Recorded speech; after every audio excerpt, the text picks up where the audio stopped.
Welcome to the Business Spotlight Podcast. My name is David Beeson. I'm your host for today's conversation. My guest today is Griffin Cherry, the founder and CEO of Planet Tech. We are going to be talking about his business, journey to business ownership, challenges, best practices, and share what it's really like to build and operate a business. Griffin, welcome to the show, and thank you for being here today. I would love for you to give us a little bit of background of who you are and tell us about your business as well.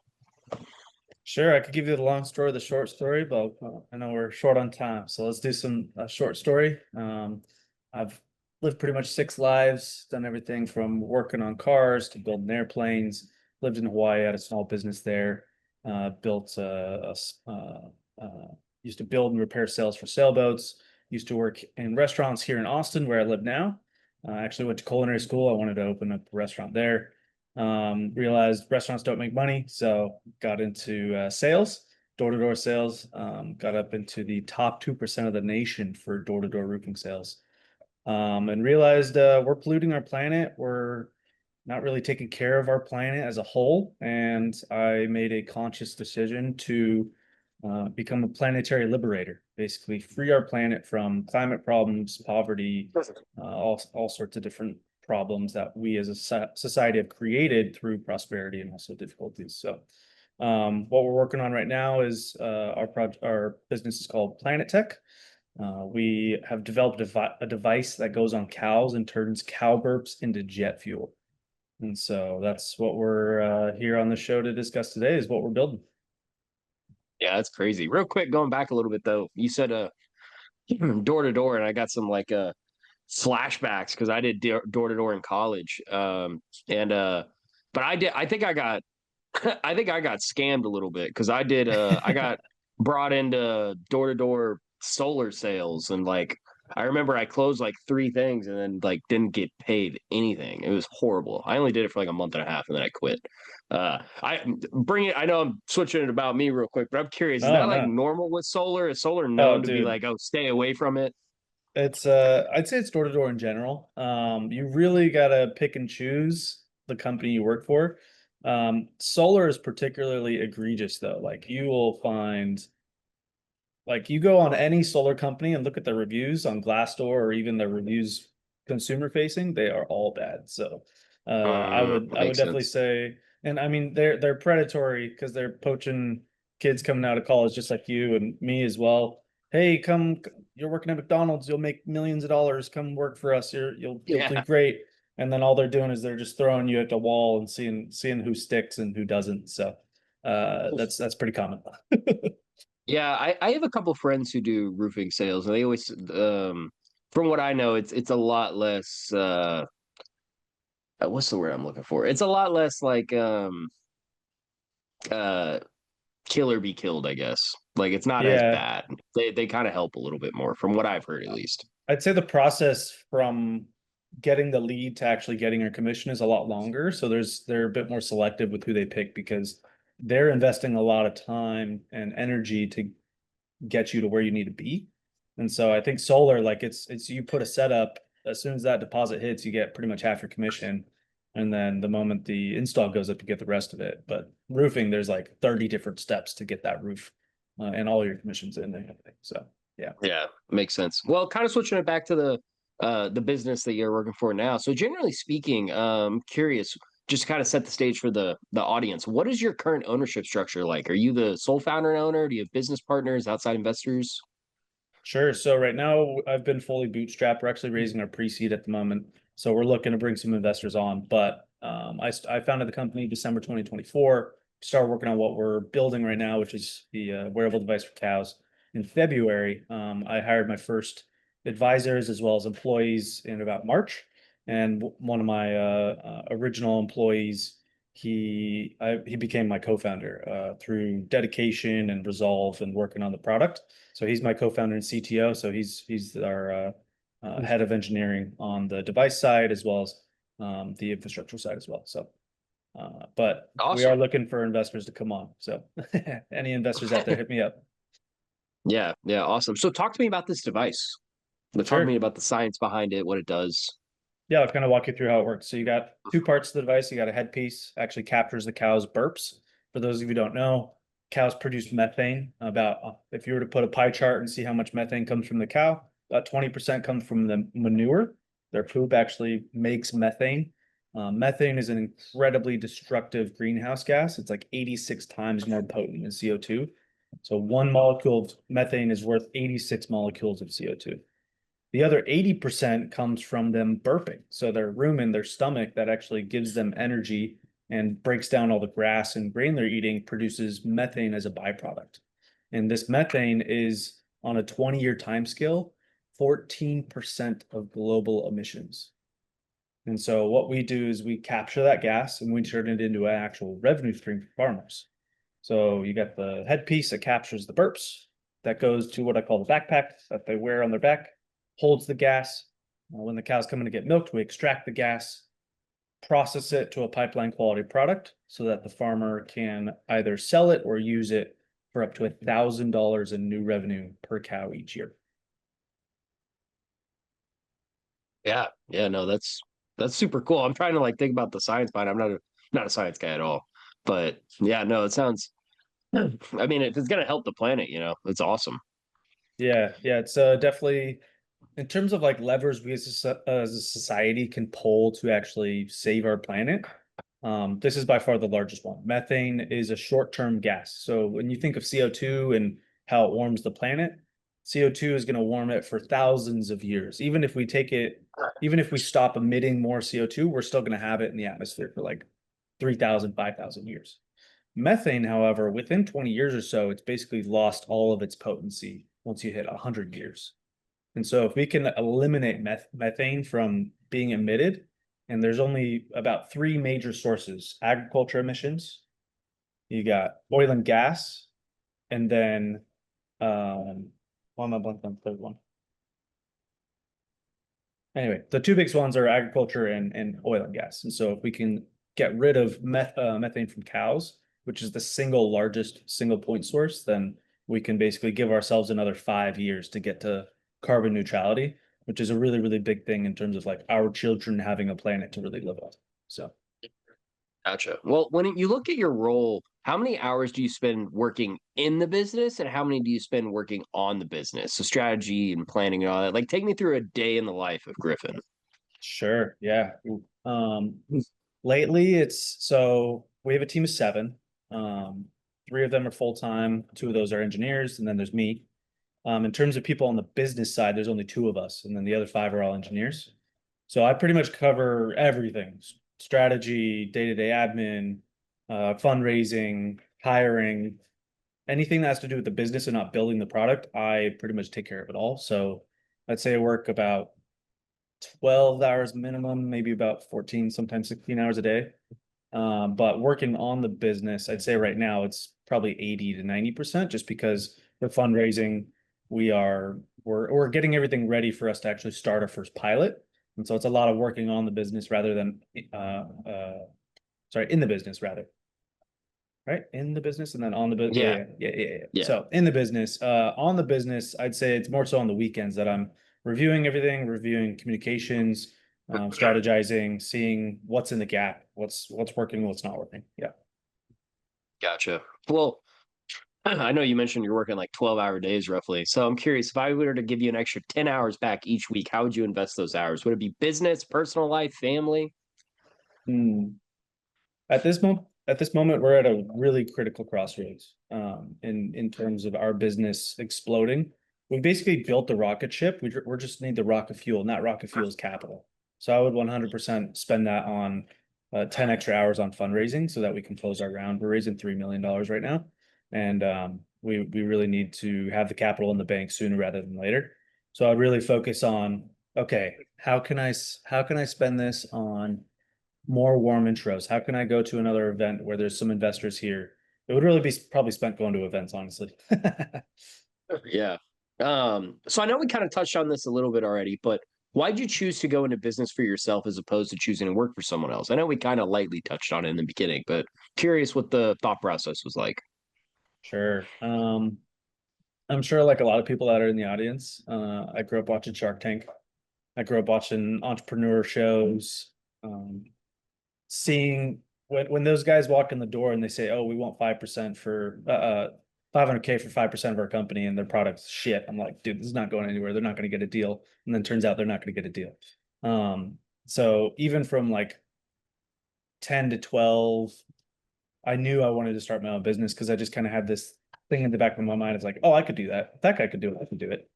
And so for the longest time, I never really had the three things I feel people need to have to build a business, which is the time, the skills, and the money to do it.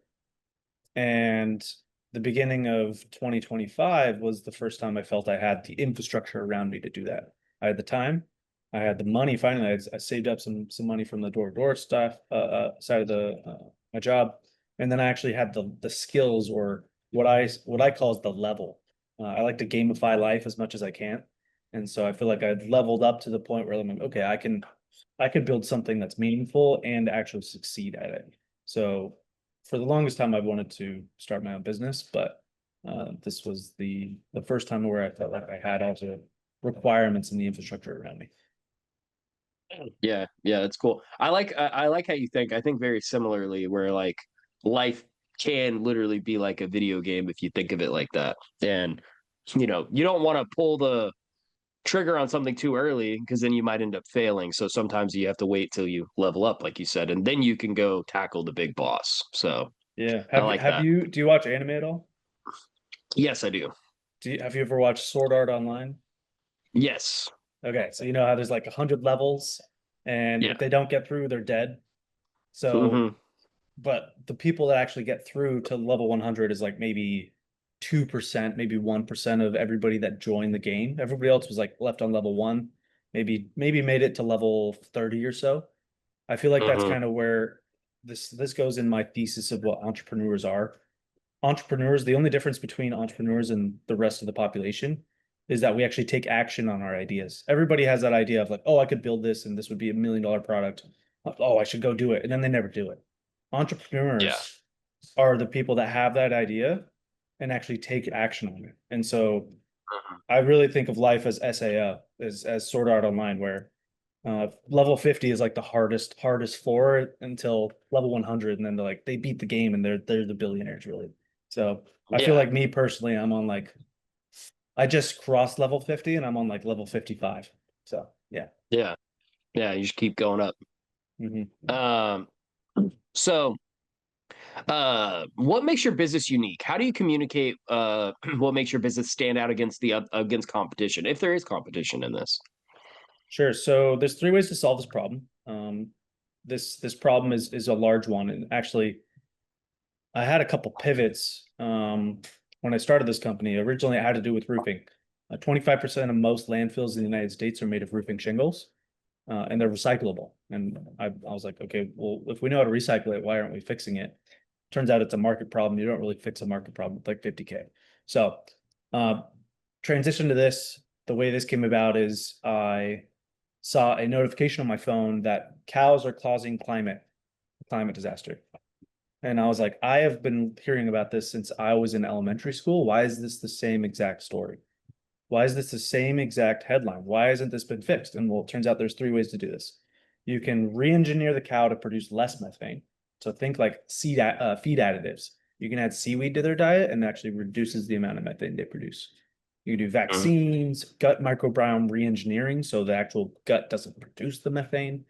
But in reality, this is actually re-engineering evolution, and I think I would rather monetize a waste product than try and re-engineer the cow to operate differently, right? That's one way. The second way is there's a Yeah, device. especially when we're going to be eating these cows too, and like whenever you're putting all that stuff in, it's like what's that going to do to 100%. us? There's some people that say the cows that have the seaweed additive, the milk tastes different. And Yeah. so, and we don't even know health effects as well. So just Mhm. taste alone is a reason for people not to buy the product. Um, so yeah, basically we looked at this and we said, everybody else is kind of looking this through the lens of reduction. Why don't we look at this through the lens of monetization?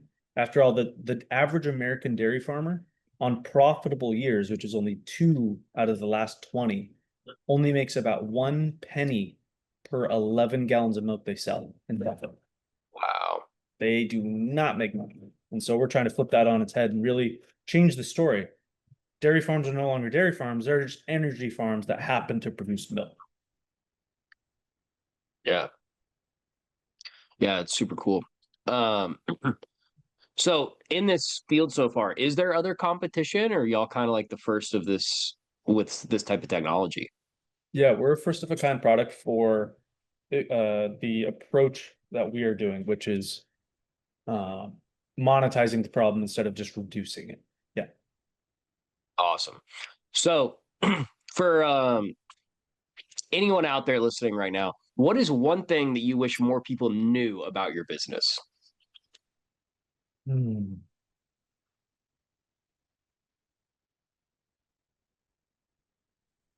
I'd say so. There's another podcast I love listening to. It's called Hardware to Save the Planet. In the audience, if you like what anything I'm saying, you would definitely enjoy that podcast because it's specifically on hardware products that are solving climate issues. And one of the ending questions they ask in that podcast is, um, if you could talk to anyone and ask them, if sorry, no, is it if someone wants to join climate technology, what would you say to them? And I think it's such an important question because the climate change, even though it's politicized and it's not a political topic, it's science, is the largest problem and also the biggest opportunity for massive wealth creation in the world. And people don't really see it as that. It's like, oh, it's a science problem, let the scientists take care of it. No, it's a problem um just like poverty, just like any B2B SaaS product, like it's a problem that needs a solution. And so I think rather than what I would want to know about my business, it's more so I think more people should be looking at climate as an entrepreneurial opportunity because there's a lot of money to be had in really, really big problems. Yeah. Yeah. No, that makes a lot of sense. So kind of transitioning over to marketing. I'm always so I have a background in digital marketing. That's that's what I went to school for was digital marketing and film and TV production. So I've kind of blended the two together. I do videography and stuff like that. So I'm always curious what successful businesses are doing. I know you guys said that y'all are in funding right now. I'm curious what that looks like. What is the marketing strategies? What's the networking strategies that y'all are using? Sure. So yeah, we're pre-product, pre-revenue right now. So we're not really marketing our company as a whole, except for doing stuff like this, of course. But for fundraising, we were just looking at it recently. We're like, okay, um, we had two different strategies. One was cold outreach to new funds. So using their online forums, sending emails like, hey, this is what we're doing. We think it would be great for you. And we have a 0% return on all of those. None of them are booking appointments. None of them, if they do get back to us, it's oh, we don't know you. We don't want to talk to you, right? And we were looking back and we're like, okay, so all the people that have committed to the round and also have given us the time of day, where did those originate from? And we realized it was from warm intros or people I met in person. So going to events and talking to investors and be like, hey, this is what we're doing. And then they would give us the time of day. And so this correlates with our research, which says if you have a warm intro, there's a 90x increase probability of them actually responding to you. And so our strategy has shifted from we are no longer spending any time on cold outreach. That is a dead horse, 0%. Why would we put more time and energy and money into that? It doesn't make any sense. So now we are Yeah. going to our network and we have a list of investors and we say, hey, these are our investors we want to have in our round. Do you have any second, third connections to any of these people? If you do, intro them to us, and they want to help us anyway, so that's the best way they can help us. So I think in terms of um, any startups or anybody that's trying to get funding out there, don't put any time into cold outreach unless it's like that's your only option. Gotcha, gotcha. So what approach have you had to tracking these leads? Do y'all use a CRM? Do y'all keep a Yeah. spreadsheet? Yeah, we use HubSpot. We got HubSpot for startups, so it's like 75% discount, which is super nice. Um, but yeah, we use HubSpot as our full CRM.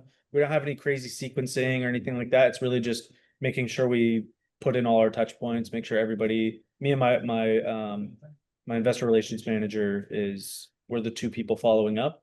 And so it's really important that every single touch point, even a view or a single text, is put in there so that we know the number one, the context of the relationship. Gotcha. So I'm curious what your sales product looks like. So like if I was an investor, how would you sell me on the product? Sure. So if you're an investor, number one, there's a lot of educating to do on this product. It's not like we're, let's say, fireflies, like the note taker. Hey, we're a note taker in your meetings. That's pretty simple, right? Yeah. We're a device that goes on cows. We capture burps and we turn it into a product farmers can sell. So really, our value proposition is treating the investor like they're a farmer. Hey, you're a farmer. You're not making money. We want to make you make money, and we also have a health sensor suite on the device that saves them money as well. So we make them money, we save them money, and we save a planet as the side effect.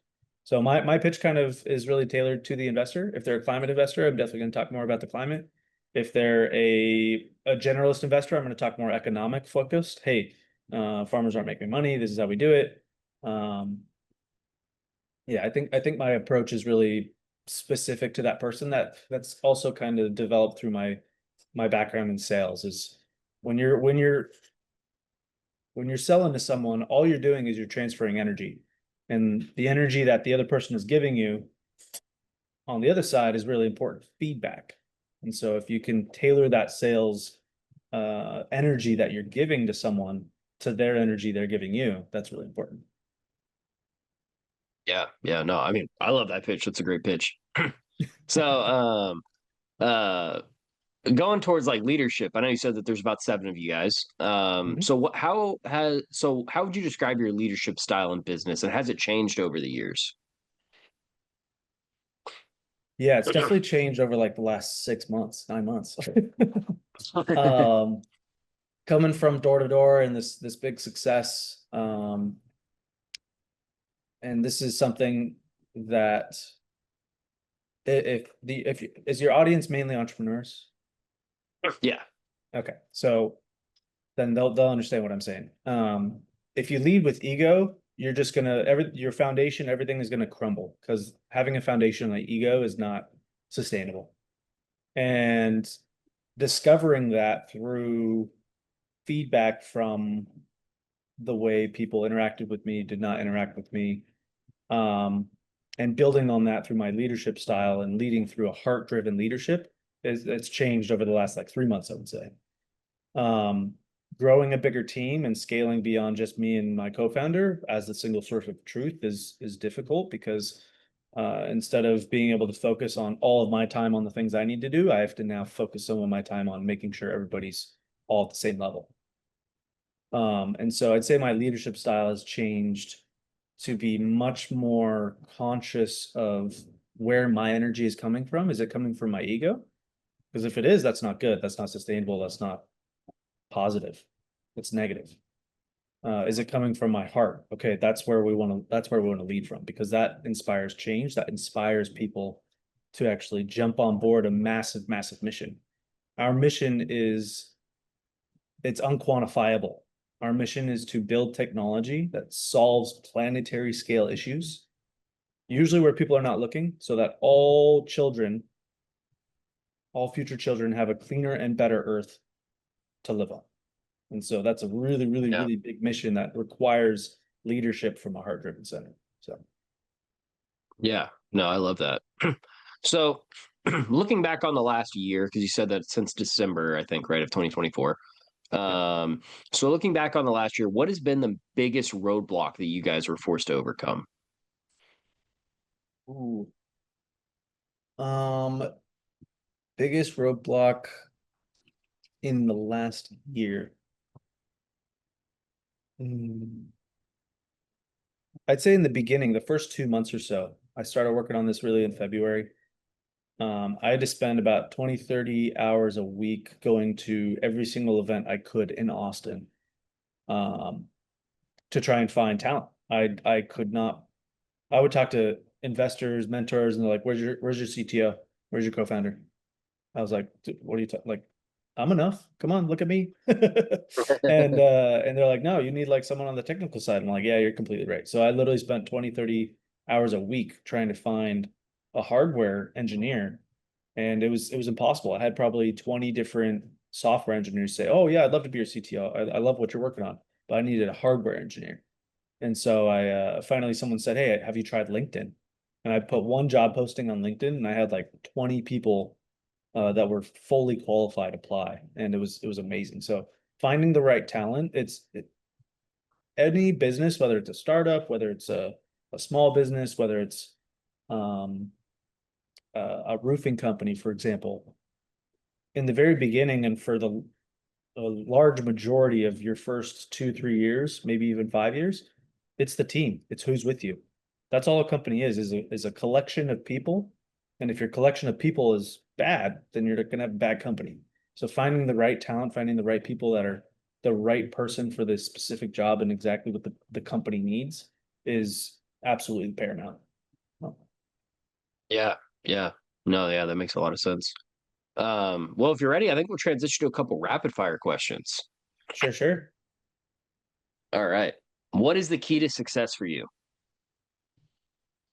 Recovery.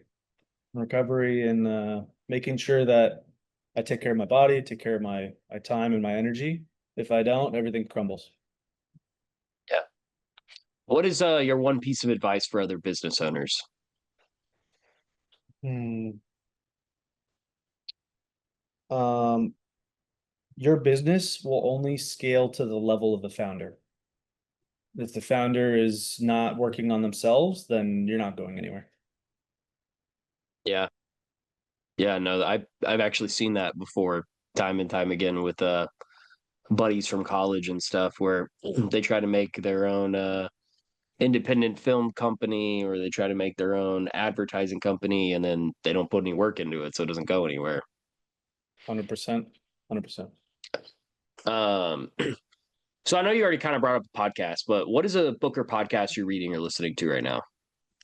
Hmm. This is one of my mentors and future investors. His name is Sam Goodner. Oh, it's called Like Clockwork. Like Absolutely clockwork. amazing book. Like Clockwork, run your business with Swiss Army precision.